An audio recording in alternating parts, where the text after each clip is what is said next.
नमस्कार, जय हिंद दोस्तों, आप सबका स्वागत है हमारे YouTube channel Delhi pension news पर। इस चैनल पर आपको ईपीएस पेंशन और ईपीएफओ पेंशन से जुड़ी तमाम खबरों के बारे में बताया जाता है। तो हम आपसे निवेदन करते हैं कि हमारे चैनल को सब्सक्राइब करें और बेल आइकन का नोटिफिकेशन ऑल पर कर दीजिए। 895 हायर पेंशन, 10,000 न्यूनतम पेंशन, गलत कैलकुलेशन पर लोकसभा में दहाड़े सांसद, ईपीएफओ मोदी सरकार पर दबाव। सुप्रीम कोर्ट के आदेश के बाद भी ईपीएफओ मनमानी कर रहा है। सांसद एनके प्रेमचंद्रन ने सुप्रीम कोर्ट के 4 जनवरी 2022 का जिक्र किया। बढ़ी हुई पेंशन का हक न मिलने, समय पर पेंशन न मिलने और प्रोरेटा कैलकुलेशन पर सरकार पर कई सवाल। कर्मचारी पेंशन योजना 1995, एम्प्लॉइज पेंशन स्कीम 1995 के तहत उच्च पेंशन पर एक बार फिर आवाज उठ गई है। EPS 95 higher pension, 895 higher pension को लेकर लोकसभा में केरल से रिवोल्यूशनरी सोशलिस्ट पार्टी के सांसद एनके प्रेमचंद्रन ने केंद्र सरकार को घेर लिया है। श्रम मंत्रालय, मिनिस्ट्री ऑफ लेबर, कर्मचारी भविष्य निधि संगठन, एम्प्लॉइज प्रोविडेंट फंड ऑर्गेनाइजेशन और प्रधानमंत्री नरेंद्र मोदी, प्राइम मिनिस्टर नरेंद्र मोदी पर सीधा सवाल दागते हुए पूछा कि आखिर कर्मचारियों को उच्च पेंशन और न्यूनतम पेंशन का लाभ क्यों नहीं मिल रहा है। सुप्रीम कोर्ट के आदेश के बाद भी ईपीएफओ मनमानी कर रहा है।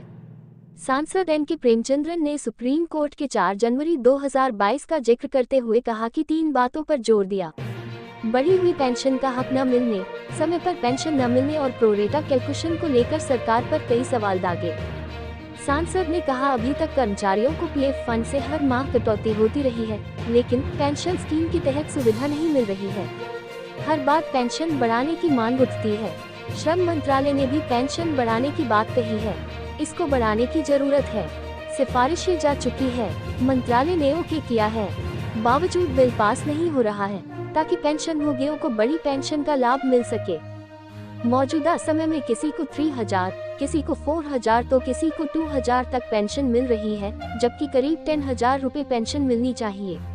8,000 रुपए तक न्यूनतम पेंशन तो देना चाहिए। यह मांग सुप्रीम कोर्ट के फैसले को भी सही ठहरा रही है। पेंशन भोगियों को समय पर नहीं मिल रही पेंशन। सांसद एनके रामचंद्रन ने कहा, पेंशनर्स को समय पर राशि नहीं मिल रही है, जो मिल रही है वह समय पर नहीं मिल रही है।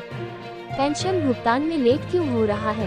पेंशन भोगियों का कानूनी अधिकार है, बावजूद पेंशन समय पर नहीं दी जा रही है। समय पर पेंशन न मिलने से कई बार रिमाइंडर देना पड़ रहा है। एरियर के साथ पैसा मिलता है, लेकिन उसका ब्याज तो नहीं मिलता है। अगर समय पर पेंशन नहीं मिलेगा तो घर कैसे चलेगा? पेंशन गणना सुप्रीम कोर्ट के फैसले के खिलाफ। सांसद ने प्रोरेटा कैलकुलेशन मेथड पर भी सवाल उठाया। सुप्रीम कोर्ट के 4 नवंबर 2022 के फैसले में है कि पेंशनर्स का pension calculation scheme actual basis पर होगा। जैसा हाई वेजेस होगा वैसा ही हाई पेंशन होगा, लेकिन वह अब तक लागू नहीं हुआ है। एक्चुअल पेंशन से भी कम राशि बन रही है, 35% तक का नुकसान हो रहा है। प्रोरेटा कैलकुलेशन सुप्रीम कोर्ट को भी नहीं मान रहा है, इस पर भी आपत्ति है। क्या सही प्रतिशत पर पेंशन मिल पाएगी? क्या कोई बैठक होगी?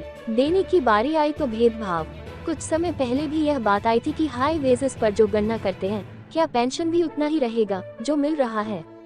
पेंशन कम से कम 10,000 या 8,000 करना चाहिए। 4 जनवरी 2022 के सुप्रीम कोर्ट के आदेश पर अमल किया जाना चाहिए।